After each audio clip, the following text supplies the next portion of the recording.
Baik, terima kasih. Assalamualaikum warahmatullahi wabarakatuh. Waalaikumsalam warahmatullahi wabarakatuh. Baik, yang terhormat kepada Ibu Prof. Dr. Anda Dahlia Lubis, PhD, selaku Guru Besar Ilmu Agama UIN Sumatera Utara. Yang terhormat kepada Ibu Muriana, selaku perwakilan dari Asosiasi Studi Agama Indonesia.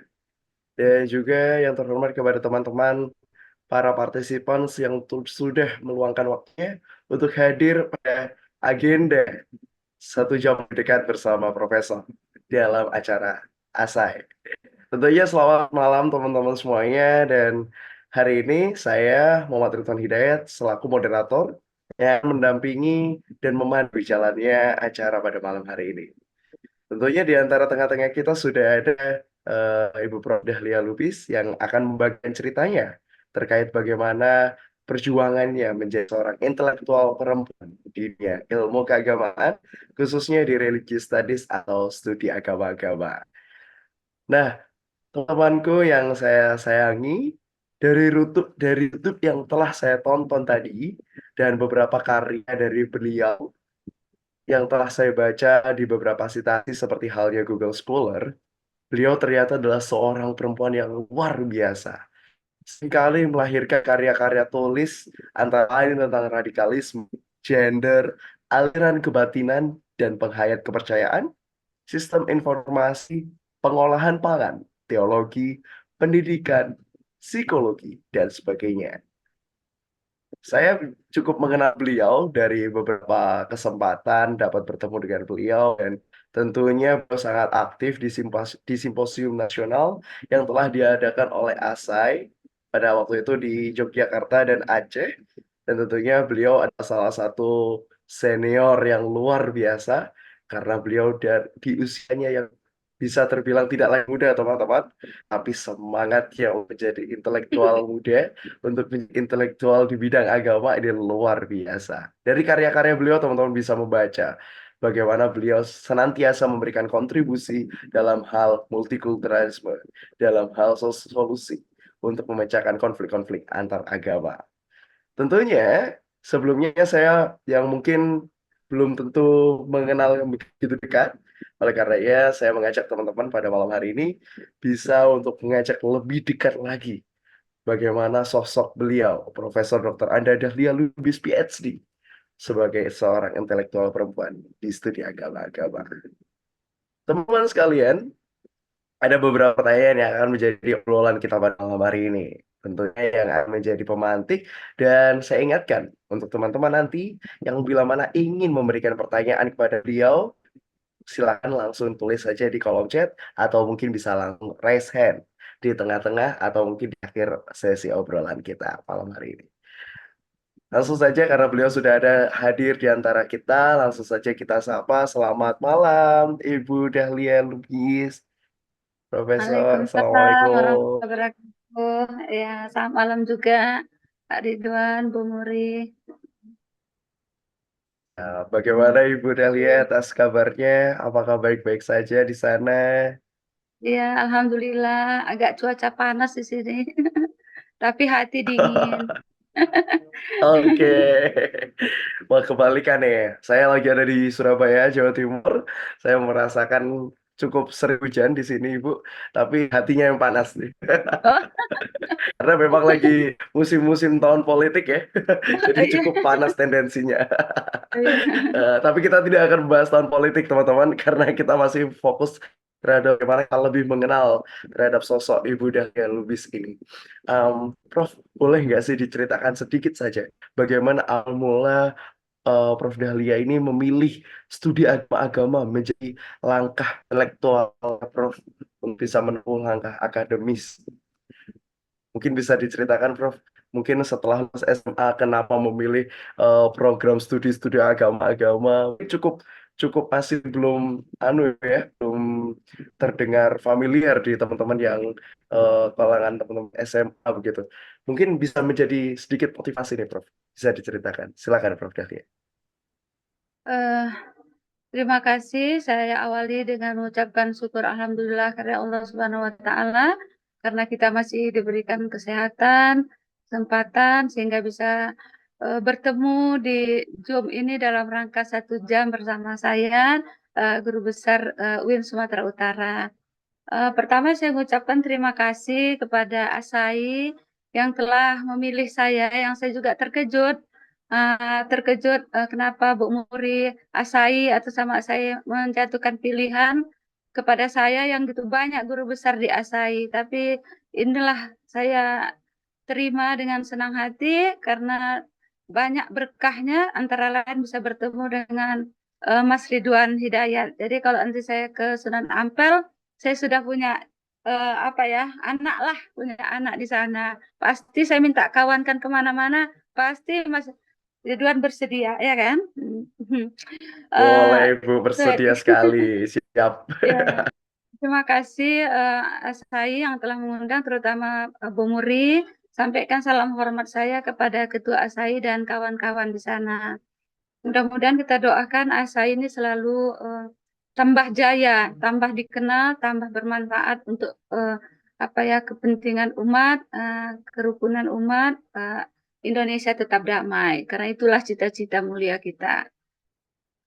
Eh, Tadi Mas Ridwan bilang tolong ceritakan ya kenapa jatuh pilihan ke prodi SAA ya. Ah, namanya cerita panjang tapi ya disingkat aja karena waktunya cuma 1 jam ya udah potong pula cerita-cerita tadi kan.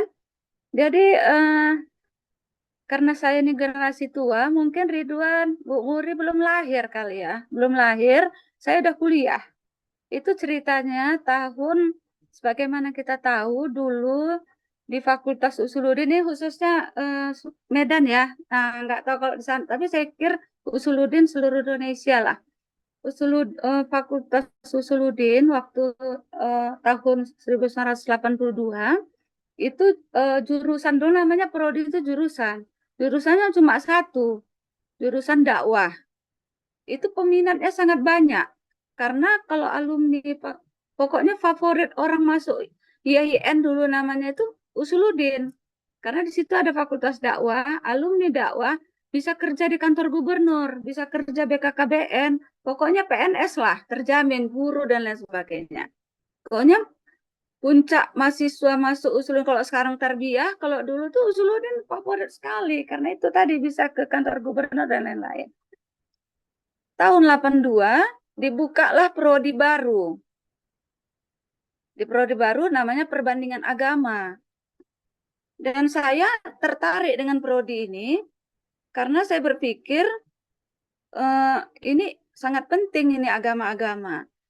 Dan ilmu ini agak beda dan kita ingin tahu gimana agama-agama orang lain gitu lah istilahnya. Jadi saya nggak memikirkan kerja kantor gubernur atau PN dan lain-lain. Saya kepingin merasa studi ini sangat penting, saya masuk. Waktu itu orang menganggap aneh saya masuk prodi itu. Dan peminatnya cuma satu perempuan. Ada satu lagi ibu-ibu juga yang sudah berumah tangga, sehingga dia nggak serius sekali mengikuti. Jadi waktu itu peminatnya, kalau yang di jurusan dakwah itu umpamanya ada 100 orang, di sini cuma 20 orang yang prodi baru ini. Nah, perempuannya 2, tapi satu nggak aktif karena sudah berumah tangga dan dia juga kerja udah. Ya boleh dibilang saya sendirilah yang aktif dan dikira orang aneh gitu. Jadi satu-satunya perempuan, yang lainnya laki-laki. Akhirnya ya alasannya itu tadi aja karena merasa agama itu penting dan menarik. Saya suka yang baru, makanya saya masuk gitu. Mungkin itu adalah singkatnya. Dan saya nggak terpikir PNS apa semua, nggak. Yang penting agama itu perlu diketahui dan penting itu aja. Makanya saya pilih itu. Mungkin sementara itu dulu. Baik, agama itu penting perlu diketahui ya, Bu ya. Ini poin penting banget untuk kita senantiasa termotivasi mempelajari semua agama, apalagi Indonesia terkenal dengan kejemukannya terhadap agama. Luar biasa, Prof. Atas cerita latar belakang yang melatar belakangi hingga sekarang Bu Dahlia Lubis bisa menyandang gelar profesor doktor Anda dengan gelar PhD di belakang. Nah, ini sampai kemarin tahun 2022 kalau tidak salah baru saja mendapatkan gelar kehormatan sebagai guru besar di UIN Sumatera Utara. Wah, luar biasa. Boleh dong teman-teman partisipan yang hadir bisa berikan tepuk tangan online ya, virtual. Suatu saat kalau kita bisa secara online mungkin kita bisa bersorak ramai ini dengan tepuk tangan ya. Menarik sekali ceritanya, Prof. Terkait bagaimana Kakak pertama sebenarnya coba-coba gitu ya, tapi lama-lama juga tertarik dan semakin mendalami dan sampai menyandang gelar dari guru besar itu sendiri. Eh, yang ingin saya tanya adalah eh, mengapa Prof senantiasa sampai di titik guru besar itu bagaimana Prof?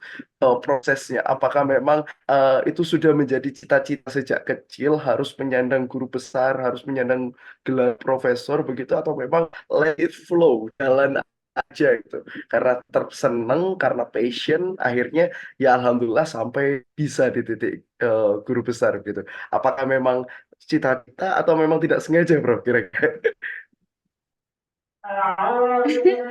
Kebetulan Mas Ridwan, rumah saya itu sebelah masjid.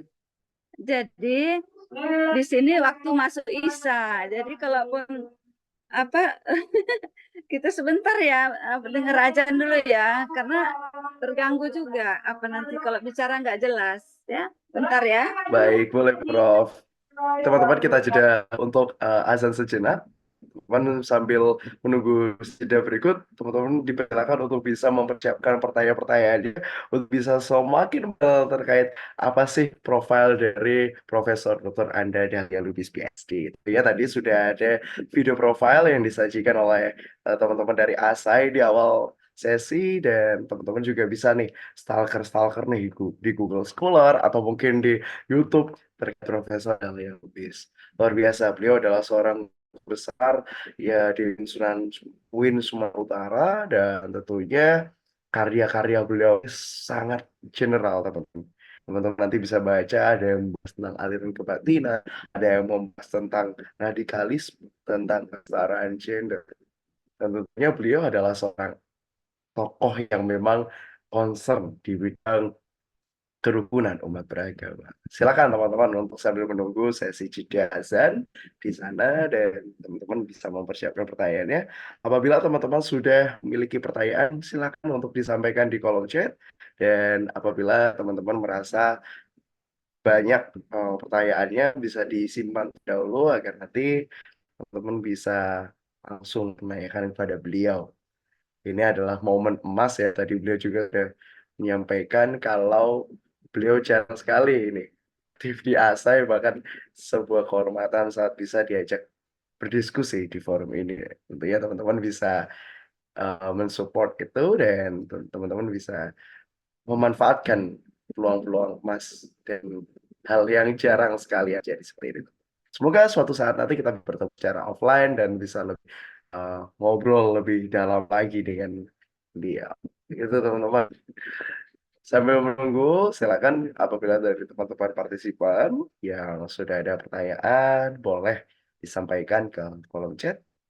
Dan tentunya teman-teman nanti bisa sharing kira-kira apa nih yang menjadi motivasi atau galauan gitu ya.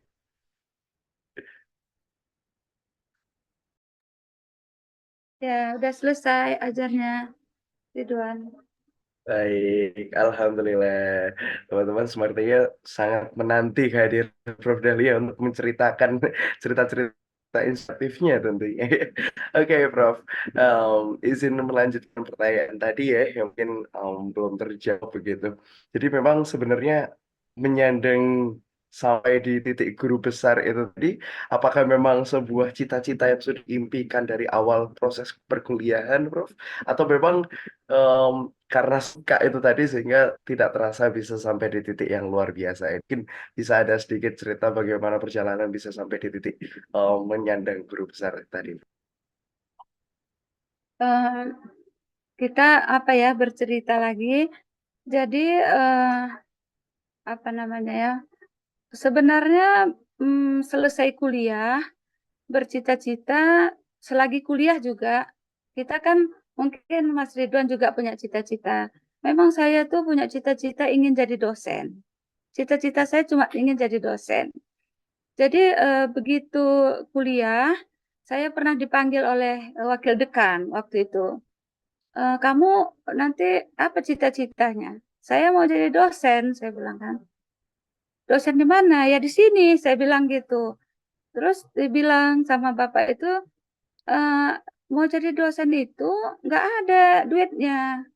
Apa sikit duitnya? Nggak, kalau orang kan tadi dakwah itu kan karena gubernur PS yang banyak duitnya. Jadi kok dosen tuh nggak banyak duitnya. Jadi saya bilang nggak tahu ya Pak. Soalnya pingin aja jadi dosen yang bukan duit lah yang menjadi motivasi. Pokoknya pingin dosen. Jadi begitu ada penerimaan dosen untuk Usuludin, ya dia dipanggilnya itu ada penerimaan. Kalau mau daftar gitu. Alhamdulillah ya berkat doa apa orang itu semua. Alhamdulillah lulus, pendek cerita lulus. Ya, jadilah dosen. Dosen muda pada tahun ya alhamdulillah juga masih tamat wisuda tahun 85. Kemudian 86 itu lulus jadi PNS. Nah, 87 berumah tangga. Nah, gitulah. 86 berumah tangga, 85 lulus sarjana, 86 jadi PNS, di akhir berumah tangga, 87 punya anak. Nah, gitulah istilahnya. Programnya susunannya kayak gitu. Mana tahu bisa inspirasi sama Mas Ridwan ya, gitu. Sama yang anak-anak masih anak-anak saya yang lain. Jadi udah lulus itu ya apa nah ya biasalah dosen muda ngajarnya nggak harus perbandingan agama yang mana-mana semua diajarkan. Eh, ya alhamdulillah juga begitu setahun kita jadi apa kita kan capek dulu calon pegawai kemudian begitu jadi dosen alhamdulillah sampai usia 60 batas terakhir nggak boleh menjabat struktural dari begitu PNS langsung dapat jabatan struktural nggak berhenti berhenti karena batas 60 nggak boleh lagi struktural. Orang bilang, ibu jadi rektor lah, kata. Ya umur udah lewat, karena syarat rektor kan guru besar. Nah, karena wakil rektor udah pernah. Sekarang profesor, jadi ibu cocok. Ya, saya bilang nggak bisa umur ya. Masa ibu udah 60, kata. Nah, udah 60, tengok CSK, udah lewat pun. Jadi, saya nggak bisa rektor. Tapi, sekarang masih ada juga jabatan sebagai ketua komisi di Senat Institut. Jadi, maksudnya, ya nggak tahu lah itu amanah namanya semua diberikan. Jadi maksudnya tadi apa cita-cita dosen tidak pernah terbayang mau jadi guru besar. Nah, kenapa? Karena saya orangnya mengalir aja gitu, mengalir aja, nggak mau membebani diri, nggak mau membebani diri. Karena ada jabatan, kita juga ibu rumah tangga, kita juga istri, kita juga hobinya organisasi, semua dijalani, semua dijalani, gitu ya. Uh, dan alhamdulillah ya karena mungkin ya karena kita kerjanya bagus, makanya terus dikasih jabatan, nggak pernah kosong dari jabatan. Ya boleh dibilang ini kan nyombong dikit untuk bukan nyombong lah, bercerita untuk anak-anak sendiri ya. Mudah-mudahan bisa motivasi. Saya dekan pertama perempuan. Saya wakil rektor pertama perempuan. Nah, maksudnya ya kalau kita nggak bagus, ini kenapa? Karena saya menunjukkan perempuan jadi pejabat itu berat gitu. Jadi kalau begitu dikasih honor, saya harus kikis itu apa yang dilabelkan kepada perempuan itu saya kikis gitu. Sehingga karena kalau nanti saya bermasalah, nanti korban perempuan-perempuan lain gitu. Sehingga saya bekerja ya berkat Allah Subhanahu wa taala izinnya dan doa-doa orang tua dan kawan-kawan semua. Alhamdulillah itulah. Jadi karena udah terbiasa sendiri, perbandingan agama tadi sendiri, ya kan? Perempuan satu-satunya. Dekan perempuan pertama saya juga, dekan Usuludin ya. Nah, yang lucunya 2016 itu saya dilantik 2 kali. Sekali jadi dekan IAIN karena kami berganti dari IAIN ke UIN itu 2015 kami UIN, jadi dekan saya 2016 sudah dekan, diganti lah jadi dekan Usuludin IAIN Sumatera. 2016 berganti apa? Dilantik lagi jadi UIN gitu. Jadi UIN itu resmi SK. Jadi 2 kali jadi dekan Usuludin dilantik 2 kali pada tahun yang bersamaan. Satu dekan Usuludin IAIN, satu lagi dekan Usuludin UIN Sumatera Utara. Jadi ini disingkat-singkat itu dari sudut apa? Jadi kan mengalir aja saya bilang tadi ya, mengalir aja. Udah menjabat, anak harus sukses juga, suami juga harus diurus juga, kan gitu. Makanya kok lihat Bu Muri, saya senang lah, teringat saya, kayak saya dulu waktu muda gitulah saya ya kan. Tapi bisa sukses Bu Muri nanti jadi guru besar juga kan, karena mirip-mirip juga. Jadi udah kayak gitu kan Pak Mas Ridwan. Rupanya kan karena menjabat waktu itu adalah kelas eksekutif dibuka di UIN Sumatera Utara yang boleh kuliah Sabtu Minggu gitu. Nah, waktu itu tahun 2018 dibuka. Tahun 2019, 2020 saya daftar. Pendek cerita tamat lah S2. Udah selesai S2. Tiba-tiba untuk jadi guru, kalau dulu guru besar itu doktorandas kalau udah 4C itu udah bisa guru besar. Kalau dulu banyak kayak saya, doktoranda terus guru besar, doktoranda 4C udah bisa guru besar. Keluar peraturan, saya udah 4C nih, udah 4C. Keluar peraturan harus doktor baru bisa jadi guru besar. Nah, sementara kita menjabat, ada peraturan kalau lagi menjabat nggak boleh sekolah. Waktu itu saya wakil rektor. Di akhir jabatan saya 2009 wakil rektor, saya kuliah karena sudah diizinkan oleh rektor. Saya cabut peraturan itu. Diizinkan, akhirnya saya daftar ke Malaysia. Keluarlah, selesailah 2014 doktor saya. Karena keluar, ya bermimpilah karena memenuhi syarat kan. Sudah doktor, bisalah ngusul ke guru besar. Kita udah 4C. Sudah doktor. Ya akhirnya berminatlah untuk mengurusi guru besar, alhamdulillah. Jadi sebenarnya kalau saya ingat-ingat, saya jadi guru besar ini nggak ada hebat-hebatnya. Karena udah di usia tua, ya di usia tua, proses dijalani, ya jadi. Nah, tapi kalau muda bisa macam itu baru hebat. Tapi kalau saya, menurut saya, ya mengalir aja. Gitu lah. Mudah-mudahan ini bisa jadi inspirasi kepada yang muda-muda. Jangan patah semangat. Terus saja berjalan, terus saja berbuat. Insya Allah usaha tidak pernah tidak menghasilkan yang baik. Mungkin itu. Luar biasa. Wow, saya nggak habis-habisnya saya harus jempol 2, bahkan lebih dari jempol 2, Ibu. Saya aplaus berkali-kali dari tadi karena memang Mas mendengar Ridwan, cerita ada dari satu lagi. Ibu Deli. Ada satu Oh, lagi. ada Kan lagi, tadi Bu? dokter. Ada dokter syaratnya. Kita udah dokter. Ya. Tiba-tiba keluar lagi syarat baru. Harus jurnal. Oh my God. Fokus lagi. Jadi nunggu lagi gitu. Jadi maksudnya hambatan tetap ada, tapi semangat nggak boleh patah untuk mencapai ya segala sesuatu itu. Yes, that's the big point, teman-teman. Jadi hambatan itu selalu ada, tantangannya selalu ada, ujiannya selalu ada, tapi memang semangatnya tidak boleh patah. Kalau tadi kita bisa pelajari bagaimana perjuangan Ibu Dahlia Lubis selaku profesor doktor, yang mana beliau ini memang benar-benar pada awal memiliki cita-cita dosen.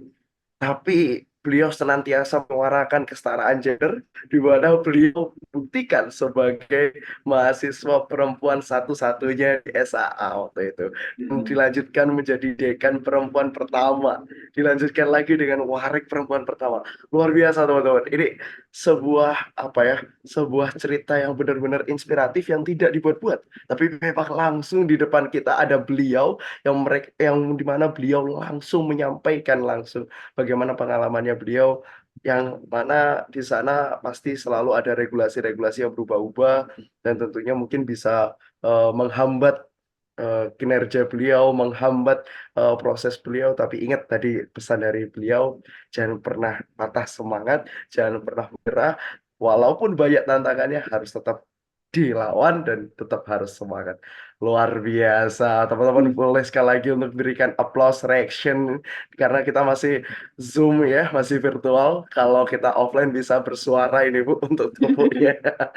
Oke, saya masih banyak pertanyaan tentunya yang bagaimana ini bisa mendukung rasa penasaran teman-teman bisa lebih dekat lagi dengan Prof. Dahlia Lubis. Ibu tadi sudah menceritakan bagaimana proses awal memilih SAA, bagaimana proses untuk menjadi guru besar. Tapi boleh nggak Bu disampaikan kira-kira apa nikmatnya nih, sukanya nih menjadi profesor ilmu-ilmu keagamaan di guru besar di UIN Sumatera Utara, mohon maaf. Dan tentunya apa sih yang bisa menjadi respon memberikan dampak terhadap fenomena keagamaan yang ada saat ini. Tentunya sekarang banyak sekali fenomena keagamaan, Ibu. Mungkin dari segi topik yang Ibu kaji, dari segi penghayat kepercayaan dan aliran kebatinan, ada krisis identitas di sana, adanya kesulitan untuk masuk di administratif, mungkin seperti itu contohnya, atau mungkin kasus-kasus lain terkait politik identitas misalnya, atau mungkin konflik-konflik radikalisme yang sekarang semakin memarak. Ya, tentunya tahun 2018 kemarin di Surabaya, tentunya di kota saya tinggal itu ada kejadian yang radikalisme. Dengan status guru besar dan profesor ilmu keagamaan, apa Bu yang menjadi kenikmatan dari Ibu Dahlia dan kira-kira dampak apa yang bisa Ibu berikan menjadi kontribusi untuk melawan fenomena-fenomena tersebut? Monggo. Kalau kenikmatan, kita baru tahu nikmat apabila kita pernah merasakan tidak nikmat.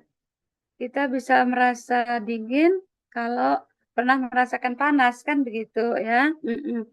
Jadi kenikmatannya itu khusus Sumatera Utara lah ya saya sampaikan.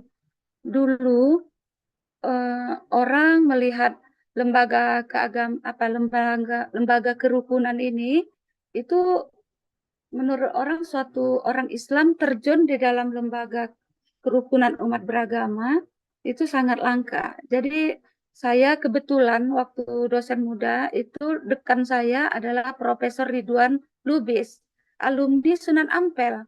Dia S1-nya di Sunan Ampel. Mungkin kok ditengok di sana masih ada namanya. Nah, dan dia Oh, kalau sampai nanti saya ditarik. penerusnya, Bu. Ya, akhirnya.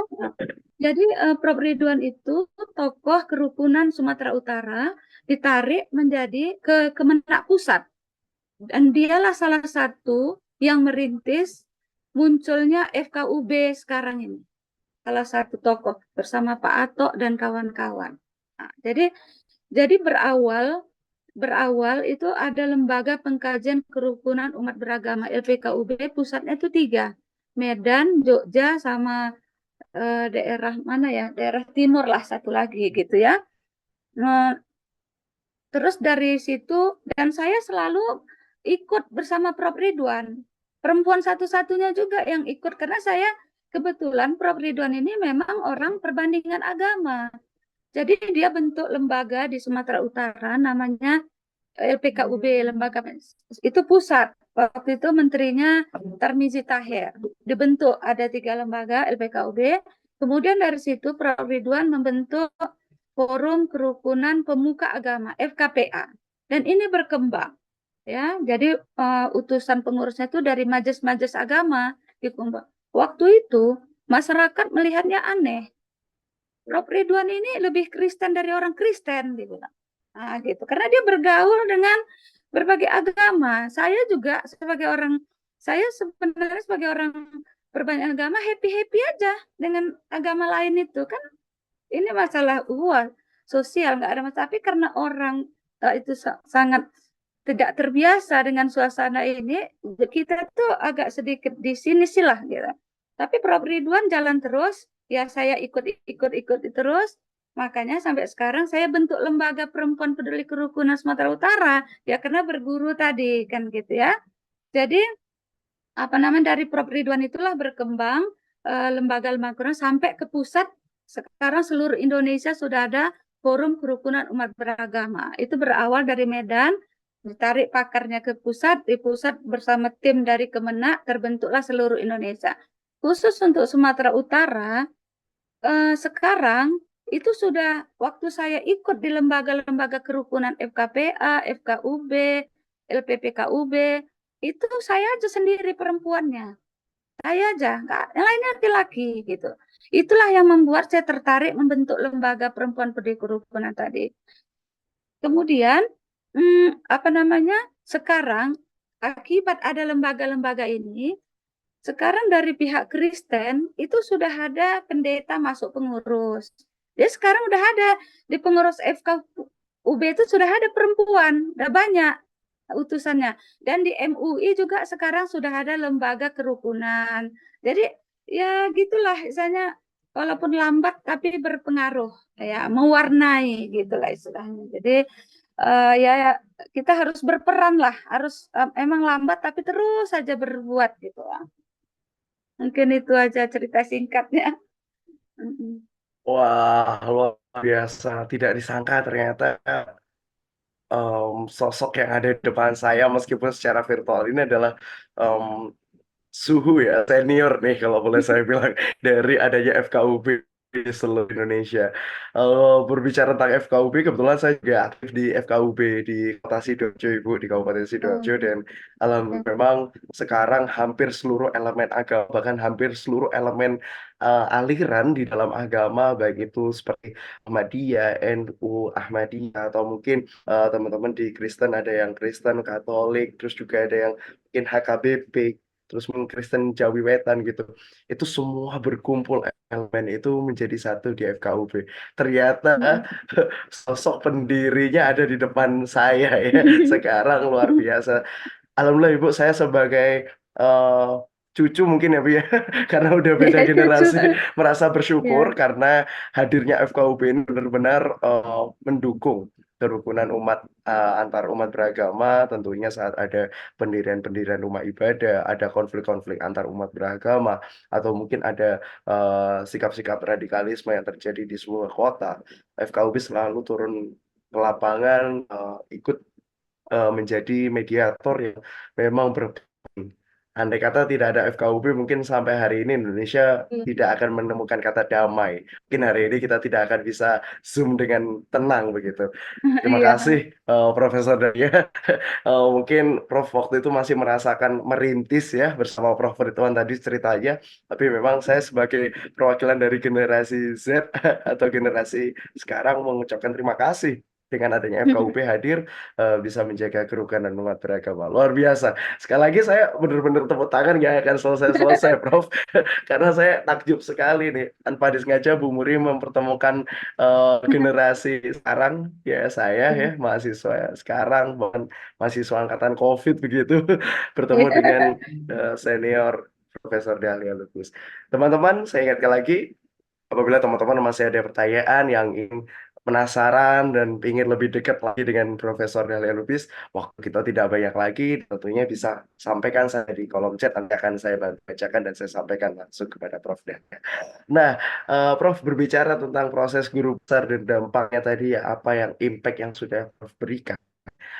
Kalau tidak salah, dalam pidato pengukuhan guru besar Prof. Dahlia Lubis pada 20 November 2022, Prof. Dahlia menyampaikan sudah lama menjadi single parent. Nah, apa nih yang membuat Prof. Dahlia kuat melalui badai kehidupan, mendidik empat anak dan bisa menjadikan mereka sukses, dan Prof. Dahlia masih bisa tersenyum hingga hari ini. Mungkin bisa dibagikan Prof, karena saya sangat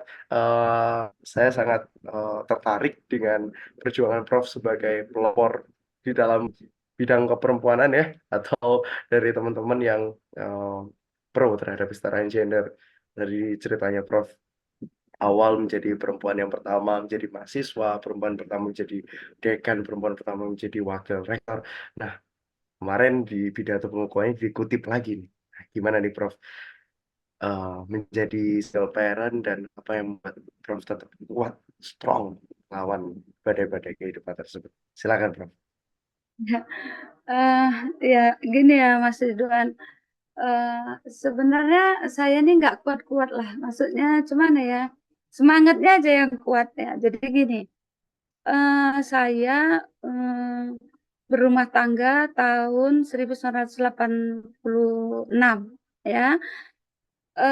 Saya menjadi single parent tahun 2020 gitu. Jadi dalam membesarkan anak-anak karena meninggal. Jadi makanya waktu pengukuhan itu saya sangat sedih sekali. Kadang-kadang kok lihat sekarang saya malu gitu karena saya terlalu sedih kali waktu itu, selalu menangis gitu ya, karena yang mengantarkan saya jadi guru besar itu antara lain ya suami saya, anak-anak. Tapi begitu pas pengukuhan dia udah nggak ada gitu, itu makanya sangat sedih. Jadi dalam membesarkan, mendidik anak-anak, saya bersama suami. Baru tahun 2020 lah suami saya jadi meninggal. Jadi udah 3 tahun lah saya tidak punya suami single parent. Tapi dalam mendidik anak-anak sejak kecil sampai mereka sekolah tetap bersama suami, dapat dukungan. Cuma memang suami saya karena ada amanah, ada jabatan, memang dia sering di luar kota. Kadang dapat tugas di provinsi, kadang di kabupaten kota, kadang ya di Medan gitu. Jadi ya tapi kami tetap seminggu sekali bertemu gitu. Jadi ada bantuan. Selain itu, selain dapat dukungan suami juga, dan saya tinggal sama orang tua.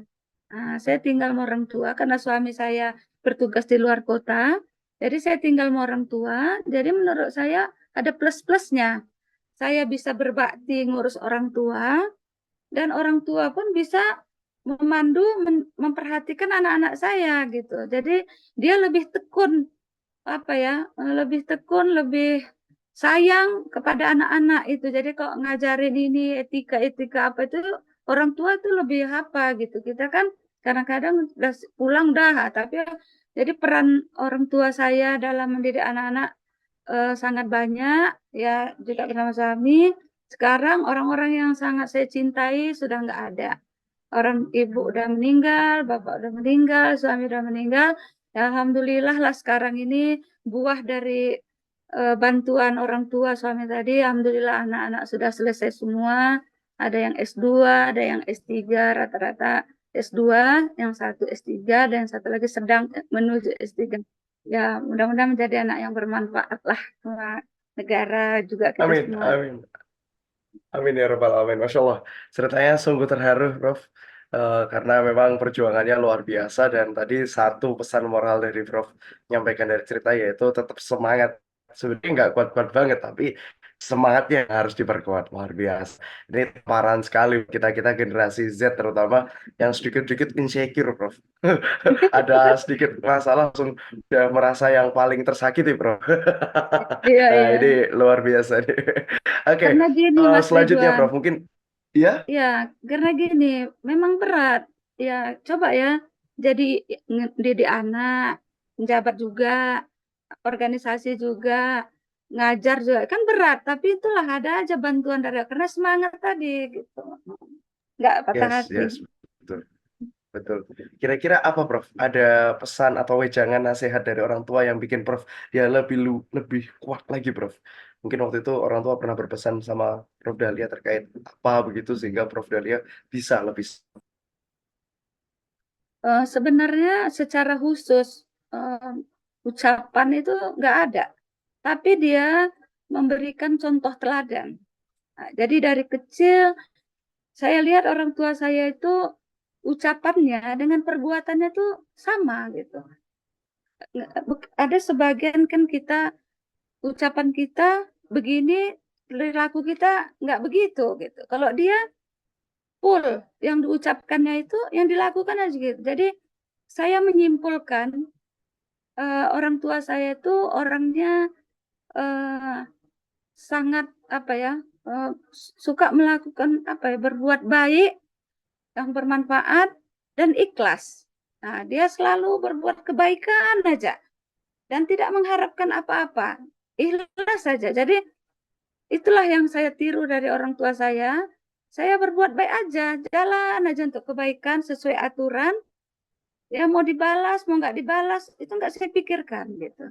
Ya serahkan aja kepada Allah. Mau dihina orang, mau dipuji orang, itu nggak berpengaruh bagi saya. Karena itu yang dicontohkan orang tua. Berbuat baik, sesuai aturan, bermanfaat, dan ikhlas. Itu aja. Masya Allah, 3 pesan yang luar biasa. Berbuat baik, eh, kerja ikhlas, dan juga bermanfaat tentunya. Luar biasa.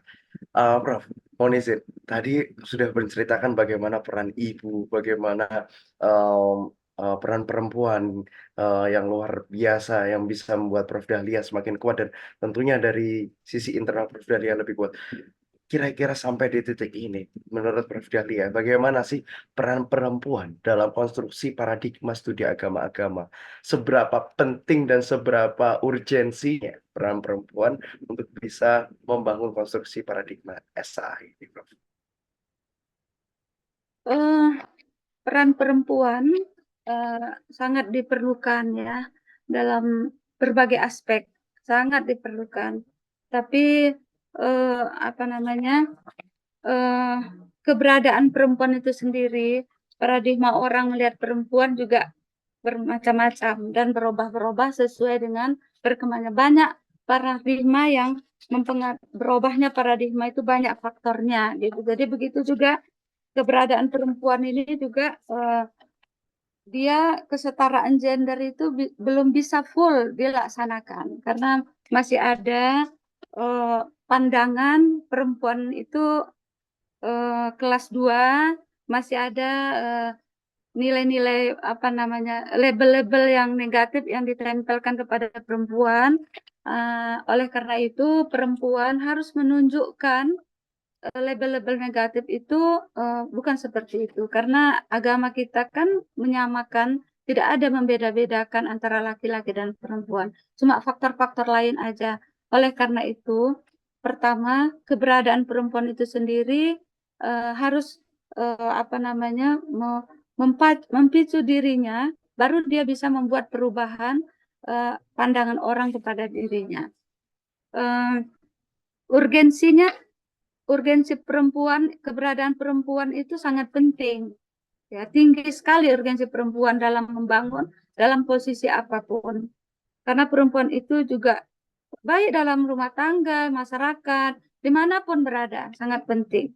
Ibu itu mengajarkan anak-anak di rumah sebagai pendidik pertama dan utama, yaitu kalau dalam rumah tangga dan lain-lain. Jadi, dan perempuan di rumah dengan suami ya kesetaraan gender itu harus adalah perbincangan. Nanti di masyarakat juga harus uh, apa namanya kesetaraan. Tapi kan masih ada kita temukan ketidakadilan gender itu dan itu untuk mengubahnya ya perlu ya sekarang dari pemerintah sudah ada apa namanya lembaga-lembaga resmi tentang kesetaraan gender terus mensosialisasikan. Kemudian SDGs juga kan ada kesetaraan gender. Itu semua apa ya proses untuk adanya kesetaraan gender. Karena kalau sudah setara ya enak. Tapi kalau masih ada ketimpangan ya perempuan belum bisa berbuat banyak. Terutama tentang studi agama-agama juga gitu. Ya peran perempuan membangun studi agama-agama ya sama aja gitu. Makanya perempuannya dulu dihargai nggak gitu. Kalau dihargai, insya Allah dia bisa berperan. Tapi kalau dia ngomong pun nggak dihargai, tapi khusus kita diasahi, ya kesetaraan gender itu udah nampak. Ya mungkin di di sebagian tempat ya gitu. Jadi kalau kita di Indonesia mungkin sudah mulai lah, nggak ada keadilan itu sudah mulai ada, tapi mungkin masih banyak, masih ada gitu. Di negara-negara lain juga ada, di beberapa daerah juga ada, karena ada faktor budaya dan lain pemahaman dan lain-lain. Baik, luar biasa. Artinya peran perempuan ini lebih dari apa yang teman-teman atau mungkin orang-orang biasanya memahami begitu, Prof. Jadi memang peran perempuan memang lebih dari apapun, lebih dari segalanya. Memang kita tahu Rasulullah juga pernah bersabda, ibumu, ibumu, ibumu baru ayahmu. Artinya peran perempuan di sini memang luar biasa. Dan dalam studi agama-agama, tadi Prof. Dalia juga sudah menyampaikan, juga harus berperan aktif ya, tidak boleh adanya ketimpangan gender atau mungkin ada kesenjangan, maka salah satu bukti konkret bisa kita lihat dari teman-teman yang ada di ASAI, Asosiasi Hmm. Studi Agama Indonesia. Nah, Prof, mungkin ini juga udah hampir 1 jam, tapi sebelum menutup kesempatan, saya ada satu pertanyaan pamungkas ini, Prof. Hmm. Sebagai penutup acara ini, Prof, kira-kira melanjutkan pertanyaan simposium Aceh kemarin, di tengah pertanyaan-pertanyaan tentang kiprah perbandingan agama atau SAA untuk bangsa ini, menurut Prof Dahlia Lubis, kira-kira masih perlukah kita belajar studi agama-agama, Prof? Ya. Kalau saya ditanya, saya pikir semua orang juga sependapat, sangat penting sekali. Ya, kembali sedikit ke yang tadi, rupanya hikmahnya kenapa saya pilih SAA yang dulu dianggap orang nggak laku, dianggap orang nggak menjanjikan. Ternyata saya masuk tahun 82, tahun 2020-an itu menjadi apa ya, menjadi topik penting di negara Indonesia. Bahkan program pokok di Kementerian Agama adalah moderasi beragama, kerukunan umat beragama. Berarti kan apa yang dulu dianggap nggak laku, apa ternyata sekarang itu topnya gitu. Jadi kenapa setelah dia jadi kajian yang utama, kita berhenti. Nah, dulu aja waktu belum favorit, dia sudah dikaji. Kenapa sekarang sudah berkibar, orang merasa penting, permasalahan makin banyak, kok malah kita berhenti? Jadi, kalau kita kembali, kalau dulu istilahnya itu adalah perbandingan agama. Memang, kalau ini menurut saya, perbandingan agama itu kalau dulu itu kan fokusnya ke perbandingan, membanding-bandingkan agama ini, agama ini, agama ini. Jadi kalau membandingkan itu kita mencari persamaan, cari perbedaan, kan gitu ya. Kemudian terhadap suatu fenomena, mengedepankan pendekatan teologi. Jadi eh, agama Islam begini, Kristen ini, Hindu begini, Buddha begini, dan lain sebagainya. Karena kita pakai teologi, ya pasti Islam lebih benar menurut penganutnya yang sana. Jadi kesannya kayak dikotomi jadinya, kan gitu ya. Tapi karena ada 2016 berubah menjadi studi agama-agama. Menurut saya ini sangat luar biasa dan sangat bagus. Kenapa? Karena fokus mempelajari berbagai aspek dalam suatu agama atau kepercayaan. Ya, jadi studi agama-agama ini mempelajari fokus berbagai aspek dalam suatu agama atau kepercayaan. Menggunakan berbagai pendekatan, baik pendekatan teologi, sosiologi, antropologi, sejarah, filsafat, bahasa, dan lain-lain. Memahami kompleksnya agama dan kepercayaan dalam masyarakat. Sehingga kalau ada permasalahan dalam masyarakat, kita udah bisa paham pakai pendekatan apa gitu. Kalau tadi itu membanding-bandingkan aja, cari titik temu dan titik bedanya. Kalau ini kita bisa paham. Sehingga kalau sudah paham, karena pakai beberapa pendekatan, sehingga kita bisa bersikap moderasi, bersikap toleransi. Jadi menurut saya apa yang disampaikan di Aceh itu ini sangat perlu dilanjutkan, ditingkatkan karena inilah salah satu apa namanya obat lah untuk mewujudkan negara Indonesia yang aman, tentram, dan damai. Cuma memang kita harus bersuara. Kalau nggak bersuara, ya ini yang mudah-mudah lah, Mas Ridwan. Kalau saya untuk Sumatera Utara bisa lah gitu, karena udah apa yang mudah-mudah ini. Itu juga yang disampaikan waktu acara penutupan mewakili Pak Dirjen atau Bu Muri, tahu lah tuh Pak apa yang datang waktu itu. Dia bilang gini, Pak Menteri, kenapa nggak mengistimewakan SAA, ASAI? Ya karena ASAI ini begitu ada peristiwa, diam aja, nggak mau ngomong, nggak mau menulis, nggak mau apa ya nggak ada ide untuk carikan solusi ya.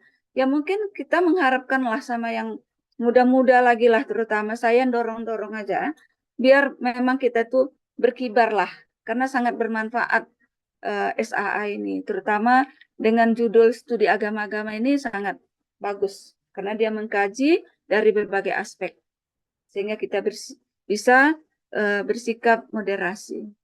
Mungkin itu. Oke, jadi apakah SAA masih penting dan relevan? Jawaban Profesor Dahlia Lubis tentunya adalah dengan mempelajari semuanya, kita mengenal segalanya, maka kita akan semakin lebih toleran dan kita semakin lebih sayang terhadap apa yang kita temui. Luar biasa, Prof. Itu menjadi pertanyaan pamungkas dari saya dan menjadi closing statement yang luar biasa. Tapi sebelum daripada itu, Prof, sepertinya di kolom chat ini cukup ramai. Nah, mungkin ada dari teman-teman yang mau bertanya, dipersilahkan mungkin mau raise hand atau mungkin mau disampaikan dari di kolom chat, dipersilahkan teman-teman. Kalau saya baca-baca di sini tadi ada yang merangkum nih dari apa yang disampaikan oleh Prof. Masya Allah keren sekali Prof Dahlia dari Erhan Kak Ernest Cahyati. Ada dari Kak Muriana juga menjelaskan berbuat baik, bermanfaat dan ikhlas. Ini tadi yang sudah 3 poin penting yang disampaikan oleh Prof Dahlia Lubis begitu. Ketika perempuan tidak dihargai, mari kita hargai sendiri. Wah, luar biasa Ibu Siti, Bu Zaimah. Ini ada satu pertanyaan nih dari Ibu Muriana. Satu saja, Prof. Ini mungkin bisa menjadi sharing sedikit saja. Kenapa setelah moderasi beragama menjadi kajian yang utama, SAA malah berhenti? Wah, mungkin karena yang nanya Bu Muriana, mungkin kalau nanti Prof. Dahlia bisa langsung tanya sama yang bersangkutan nih kalau kurang dipahami. Dari Prof. Dahlia mungkin langsung bisa direspon pertanyaannya Bu Muriana. Kenapa setelah moderasi beragama menjadi kajian yang utama tentunya dari program-program Kemenak sekarang moderasi beragama senantiasa digaungkan, tapi kenapa SA malah berhenti? Monggo Prof bisa ditanggapi Prof. Iya, jadi saking favoritnya di studi agama-agama ini, sehingga orang apa ya, eh, kayak semut mengejar yang manis gitu, berkerumun. Jadi ini kan sangat menarik ini cerita moderasi ini. Sehingga saking menariknya, kita yang sudah lama di dalam kurang pandai mengemasnya. Sehingga orang yang mengemas, sehingga dia yang terkenal gitu kan.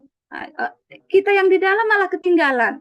Jadi menurut saya, itulah seperti saya katakan tadi, kita harus apa ya, dengan gaya anak muda sekarang, ilmuwan-ilmuwan muda sekarang dari SAA, kemaslah biar menarik seperti yang tadi dikatakan Bapak yang mewakili Pak Dirjen itu, nggak ada suaranya gitu.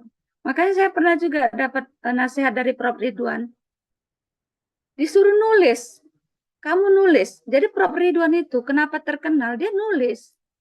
Jadi nulis itu kata, kalau sekarang kan tahap apalah istilahnya, apa, Instagram, TikTok, tahap apalah gitu ya kalau zaman sekarang. Kalau zaman kami dulu hanya koran. Koran. Jadi kalau nulis berapa ribu yang baca. Jadi kalau mau ngetop, nulis katanya. Buat buku, eh, ngomong di acara-acara. Jadi kalau sekarang lebih banyak kan medsos-medsos yang membuat kita lebih terkenal. Mas Ridwan apa bilang aja, ada peristiwa sedikit, komentari aja, asal ada sumbernya kan nggak apa-apa berdebat, makin terkenal. Jadi setelah kita nanti diskusi ini, setelah acara ini, saya harus lihat Pak apa Mas Ridwan terkenal karena ada peristiwa sedikit komen. Apa dia komen? Karena biar terkenal gitu kata Prof Ridwan sama saya. Nanti akhirnya orang penasaran siapa itu dari Sunan Ampel, siapa itu? Nanti asal ada sumber, jangan hoax ya gitu ya. Jadi ya berani aja berdebat. Jadi nanti kalau sudah terkenal ya jadi pakar lah. Dipanggil sana, panggil sini. Akhirnya pundi-pundinya pun datang kan gitu. Diundang ke sana. Jadi saran saya ngomong, buat apa?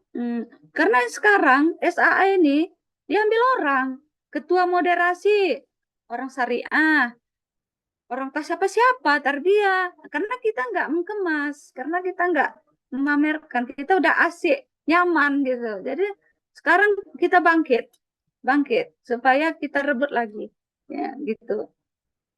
Bu Umur, ini udah Bu Umur udah berbuat banyak untuk ASAI. Jadi kita lagi mengembangkannya.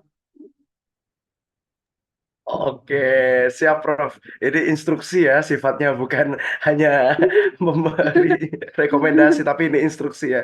Siap Prof, saya Ya, mewakili generasi Z akan berusaha ya, untuk berani speak up, berani ngomong, biar ya, bisa menjadi lebih terkenal dengan iya, kemasan-kemasan yang lebih menarik. betul. Siap Prof. Buat apa namanya itu, entah ke karton-karton, tak pokoknya buat aja gitu. Nah, anak-anak sekarang pintar-pintar lah, banyak kali entah TikTok, entah apalah macam-macam ya. Saya udah apa nih generasi boomer ya, jadi nggak ngerti lagi istilah-istilah. Udah jauh kali. Betul, betul, betul. Gapnya cukup jauh, tapi tidak apa, Prof. Tapi memang sekarang sebenarnya udah banyak komunitas muda, Prof, yang concern di bidang perdamaian, yang mereka sudah mengemas dengan cara yang baik, yang menarik, tapi memang lagi-lagi saya temui di lapangan tidak digawangi oleh orang-orang yang pakar di SAA. Ini yang menarik, jadi Ya, menjadi salah satu kajian yang menarik untuk bisa motivasi saya juga ini, Prof, untuk bisa menggawangi akan hal itu. Bu Muriana masih nulis ada satu Mas Ridwan, ya, nulis terus di koran Sunan Ampel, pasti nanti terkenal langsung. Buat apa namanya itu? siap. Apa namanya dialog, buat apa namanya itu ya, kalau di ada tuh ada Opini, dialog Bro. apa, kalau ada tuh kayak pemilu-pemilu ini kan ada dia buat acara sendiri gitu, dialog-dialog Oh gitu ya, ya, ya. Instagram Podcast, entah Semacam apa, dialog podcast. publik. cast broadcast sendiri, khusus cerita konflik dialog-dialog agama, pasti banyak peminatnya. Nggak, belum dibuat orang Eh, kayaknya itu broadcast tentang agama-agama, buat Mas Ridwan ya. Mm. siap, Bro. Biar ada Sebenarnya saya juga bermanfaatnya pertemuan kita hari ini. amin, amin, amin. Sebenarnya saya juga sudah ada, Prof, podcast di bidang perdamaian. Saya juga aktif mengisi voice over di kartun-kartun yang berkonsen di bidang perdamaian, khususnya di Arohim ID.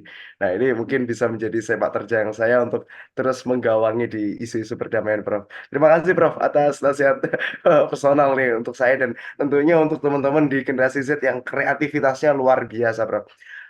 Ini masih ada satu pertanyaan lagi di kolom komentar. Apakah Prof. Dahlia masih menghendaki untuk direspon atau kita akhiri Boleh, boleh, boleh. Hmm, istirahat begitu? boleh. Tinggal satu, Prof, pertanyaannya. Ya, Boleh, Prof? boleh. Boleh, Oke, boleh. dari Kak Erna Cahyati. Prof, bagaimana tips percaya diri di jurusan studi agama-agama? Sedangkan jurusan SAA tidak banyak yang berani speak up. Wah, ini can relate ya. Sangat relevan sekali sama sekarang, Prof. Karena memang teman-teman saya sendiri juga masih banyak yang minder, Prof. Udah semester 8, semester 7 itu minder. Ini saya harus kerja apa? Saya harus menjadi apa nih di sini? Nah, ini tadi pertanyaan dari Erna Cahyati adalah bagaimana tips percaya diri atau lebih pede di jurusan SA. Silakan Prof. Dali, bisa ditanggapi. Ya. Eh, banyak bergaul, banyak bergaul. Kita ini semua bermanfaat. Nggak ada yang diciptakan Allah yang nggak ada manfaatnya. Cuma karena kurang bergaul, ya akhirnya merasa ini. Makanya ikutlah bergaul, bersilaturahmi. Kalau rajin bersilaturahmi dengan berbagai aspek, jangan bergaul tapi kawannya usuludin aja. Nah, gitu. Jadi ya macam mana mau percaya diri, kawannya pun sikit, ya kan? Nah, rajin membaca, ah, lihat-lihat contoh, lama-lama terpacu gitu. Ya luaskanlah wawasan, banyak kawan, berbuatlah, insya Allah. Menulis, Oke, kalau nggak ingat bisa ya ngomong, teman-teman. nulis. Nah, gitu. Siap, siap. Teman-teman, semua Bapak Ibu sekalian yang hadir harus berkawan dengan siapapun. Dari orang yang mungkin derajatnya paling bawah sampai paling atas harus menjadi teman. Teman-teman di SAA ini memang universal ya, Prof. Jadi memang kita harus merangkul semua elemen dan dari situlah kita saling mengenal, timbullah saling toleransi dan saling menyayangi. Terima kasih banyak Dikit Prof. lagi, Dahlia Lubis. Mas Oh, ada Wawan, lagi. Mas Silakan, Wawan, Bro. Mas Ridwan. Jadi kita sebagai SAA, kita harus buktikan dalam kehidupan kita sehari-hari. Jadi kan kalau musuh, benci, orang nggak suka itu pasti ada. Sebagai orang SAA, tidak boleh ada musuhnya. Harus pintar. Ya kita kan belajar kerukunan. Jadi macam mana caranya supaya orang jangan benci sama kita? Nah, itu kita diri kita dulu. Jadi orang SAA itu tidak boleh ada musuh, harus bersahabat dengan siapa saja. Dengan musuhnya pun dia bersahabat. Dan itu sudah saya terapkan. Dan saya sampai usia sekarang 60 lebih nggak ada musuh saya. Bisa dicek ke UIN Sumatera Utara. Nggak ada musuh saya dan nggak ada yang benci sama saya. Kalau dia yang benci itu urusan dia, tapi saya rasa saya nggak ada gitu yang benci sama saya. Apa yang mau dibencikan ya, orang kita buat baik aja. Kalau dia nggak suka saya buat baik itu urusan dia ya kan. Nah, jadi sebagai studi SAA itu sudah mendarah daging. Harus kita terapkan. Nah, kalau ada orang nggak suka sama kita, orang benci sama kita, ini tantangan sebagai orang SAA. Gimana caranya nih ya supaya dia jangan benci? Ah, carilah solusinya. Jadi jangan menyelesaikan konflik orang kita dulu. Jadi jangan ada musuh. Insya Allah percaya diri lah itu nanti. Ingat ya, harus berteman dengan siapapun dan jangan sampai ada musuh. Bahkan Ya, bahkan lawan pun harus menjadi kawan. Yang sudah ya, menjadi kawan harus tetap menjadi kawan. Luar biasa, Prof. Dahlia Lubis. Ini benar-benar nasihat yang sangat reminder sekali, menjadi pengingat sekali atas kehidupan kita sehari-hari. Ingat teman-teman, apapun yang sudah kita dapatkan menjadi ilmu harus diterapkan sebagai amal. Saya teringat salah satu pesan dari guru saya, Prof, bahwasanya iman, ilmu, dan amal harus saling berkaitan. Terima ya kasih banyak, betul. Prof Dahlia, atas sharing Sama-sama. sessionnya 1 jam ini tidak terasa. Kita ngobrol Ya, banyak sekali dari bagaimana kita ya. kepoin nih kehidupannya Prof Dahlia bisa mengejar dan memilih SAA sebagai langkah apa intelektualnya begitu. Sampai tadi Prof Dahlia bercerita bagaimana em, hidup dengan kondisi single parent yang harus luar biasa, harus tetap semangat. Dan pada akhirnya Prof Dahlia juga berpesan pada kita semua untuk tetap semangat membungkus, mengemas dari SAA ini menjadi lebih menarik. Dan jangan sampai SAA ini direbut dengan oleh orang-orang yang tidak berlatar belakang SAA. Begitu ya Prof ya. Luar biasa. Terima kasih banyak Prof Dahlia Lubis. Teman-teman, dipersilakan untuk bisa mulai on cam karena itu tadi adalah sesi terakhir kita pada malam hari ini karena waktu kita juga tidak lama. Mungkin suatu hari nanti kita bisa melanjutkan diskusi dan obrolan-obrolan menarik dengan Prof. Dahlia atau mungkin dengan guru-guru besar lainnya. Tentunya untuk di penghujung acara akan ada sesi foto bersama.